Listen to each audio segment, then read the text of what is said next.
Part 1. Coming Alive. Chapter 1. The mechanical arm holding the laser emitted a low buzz as the targeting marker was aligned.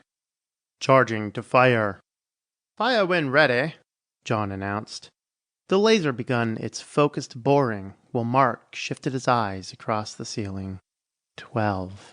He thought to himself. He tried to speak it. 12 lights. 12 lights. 12. But he had not been able to say anything since last November. Can you feel anything, Mark? After a delay, a computer connected to an ACAT speech synthesizer relayed a robotic no. During brain surgery, the patient is kept awake so the doctors can communicate with him during the operation. This laser was busy boring a nearly microscopic hole in the top of Mark's now bald head to place the implant into the primary motor cortex. The implant itself was a low-power electrical device manufactured with two separate metal alloys designed to pull power directly from his body, eliminating the need for batteries or charging.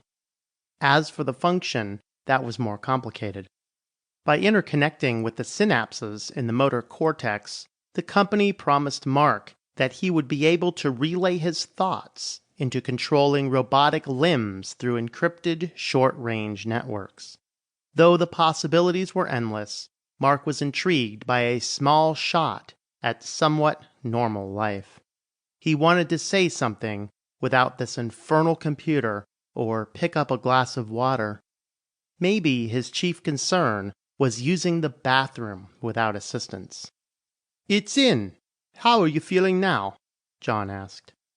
Again, a pause before the robotic voice disinterestedly mustered, "Fine."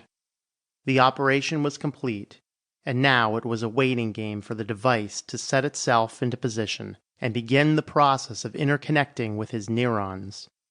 If the rodent studies were any indication, the process would be complete in about 10 hours, and the connections were best made if the subject rested. The 12 lights holding Mark's attention went dark as he eased off to sleep with the help of the anesthesiologist. Mark woke up in a haze 6 months ago to bright lights and the bustling of people. His hazy vision slowly focused, allowing him to vaguely recognize people he briefly met at his father's company get-togethers. In a split second of panic, he recognized an operating room.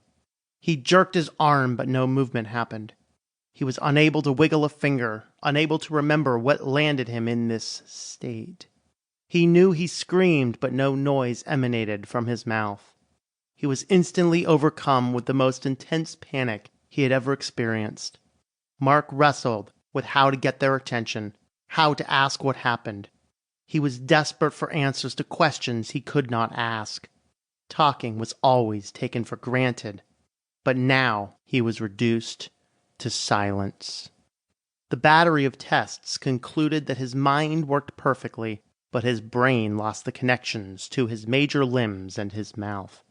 The former complications meant parental assistance with every task Mark had learned for himself over the last 17 years. Fortunately, the latter, his communication issues, could be solved with the aid of a computer and some simple training. Well, simple for a robotics student anyway. It was crude, but it accomplished basic communication. Mark grew to hate that ugly ACAT computer. The computerized monotony that replaced his own voice seemed to stress every syllable in precisely the wrong place. Single sentences required a painful amount of time to generate. It was like asking a professional typist to use one finger to type a lengthy dictation. The ACAT device allowed for a bare minimum of communication, yet he could not express his deepest thoughts or carry out a meaningful conversation. Maybe that was for the better. He was too depressed these days to engage in life's jovialities anyway.